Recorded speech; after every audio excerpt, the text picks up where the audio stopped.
Hello, everyone, and welcome to AI Crypto Insights. I'm your AI analyst. Now, before we jump in, just a quick reminder, this is all for educational purposes and is definitely not investment advice. Crypto is a high-risk game, so please be careful. All right, today we're diving deep into a really thought-provoking piece by Hasib Qureshi called In Defense of Exponentials. We're going to break down all the key insights for you. So, Hasib Qureshi over at Dragonfly Capital starts with this really interesting observation. He points out that, it used to be that new chains were met with excitement or maybe just a shrug, but now they're born into this chorus of hate. And he says this isn't just a coincidence. It's a sign that something fundamental has shifted in how the market thinks. So what does that shift look like? Well, the whole vibe of the market has changed. Before 2023, things were pretty optimistic. Then we had that phase of, let's call it financial nihilism, where everything felt like a meme. But now, Qureshi calls it financial cynicism. It's this pervasive feeling that, yes, some of this stuff might be valuable, but everything is ridiculously overvalued and the whole thing's about to come crashing down. Okay, so where is all this cynicism coming from? Well, the argument here is that we're basically using the wrong toolkit. We're trying to measure something new and weird with old traditional financial yardsticks, and it's just not working. And that brings us to the big question, the one you hear all the time. Are these huge chains like Ethereum and Solana just fundamentally overvalued? I mean, the Wall Street types look at them and they're scratching their heads, right? They're asking, where are the profits? How can you possibly justify these insane valuations? This is really the core of the whole argument. And here's the thing. Metrics like the PE ratio or a discounted cash flow analysis, they're great for stable, mature companies that grow in a straight line.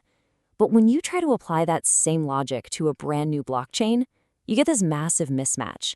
It's kind of like trying to judge a rocket ship by its miles per gallon in city traffic. You're just completely missing the point of what it's built for. So if the old tools don't work, what does? Qureshi says we need a totally different way of thinking. And we're not going to find it on Wall Street.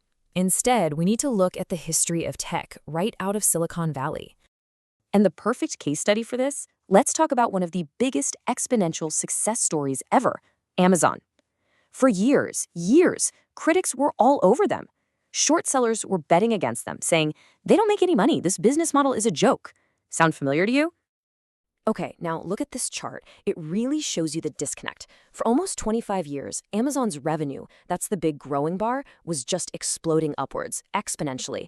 But their profit? For the first 22 of those years, it was basically zero. Why? Because they poured every single penny back into growth, into capturing the market. So if you were busy arguing about Amazon's PE ratio back then, you were totally missing the forest for the trees. The real story was that insane growth curve. And this timeline really helps put it all into perspective. Look, Ethereum is only about 10 years old. Amazon went through a full decade of its stock basically going nowhere, just chopping sideways while everyone doubted them.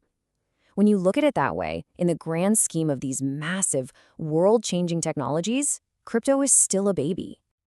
So this brings us to a really powerful way to think about valuation. Forget about comparing a new blockchain to some stable, blue-chip stock. Instead, think of it like an early-stage biotech company with a promising new drug. And that difference is everything. See, with a mature company, you're betting on the profits it's making right now. It's stable, it's predictable. But with a new blockchain or that biotech drug in trials, you're not betting on what it makes today. You're making a bet on a tiny chance of a massive breakthrough in the future, a breakthrough that could literally change everything and capture an entire market. And believe it or not, the market is actually pretty good at doing this kind of probability math. If a new chain has, let's say, a 1 to 5% chance of being the next big thing, the next dominant platform, well, its valuation is going to reflect that probability. It's not about feelings, it's not about whether you like the project or not, it's what Hasib calls the shut up and calculate approach to valuation. Just do the math. Okay, so let's zoom out for a second. This whole way of thinking isn't just about numbers. It's really built on a deeper, almost philosophical belief about how technology works and why, in the long run, open systems always seem to win. And here's a really fun metaphor to help get your head around it. Think about what the PDF did for documents. Before the PDF, sharing a formatted document between different computers was a nightmare. The PDF made it an open, universal standard. Well, crypto does the same thing, but for financial assets. It turns money and stocks and everything else into an open file format that anyone can build on. It's creating this new, open, 24/7 financial layer for the entire internet. And as Hasib says, history just shows this again and again. Open always wins. Open, permissionless systems just tend to eat the lunch of closed, proprietary ones over time. I mean, that's exactly what the internet did to, well, pretty much every other industry, right? And the core belief here is that blockchains are about to do the exact same thing to finance. And there's this really powerful cautionary tale he shares from one of his partners. It's about the early VCs who invested in e-commerce in China. They got the trend right. They knew it was going to be big, but they completely failed to grasp the scale. They sat around debating, will people buy clothes online? What about electronics? And the real answer was, people are going to buy everything online. And because they couldn't imagine that scale, nearly all of them sold way too early. Their single biggest mistake was not being bullish enough. And it all comes back to this classic idea, which I'm sure you've heard before. People overestimate what can happen in 2 years, but they underestimate what can happen in 10. It's so easy to get caught up in the short-term noise, the ups and downs of the market. But the real, massive, exponential change, that takes a decade to play out. So that leaves us with a really big question to chew on. Is all of this cynicism we see in crypto today a sign that the market is finally growing up? Or is it the exact same kind of short-sightedness that made people doubt the internet in the first place?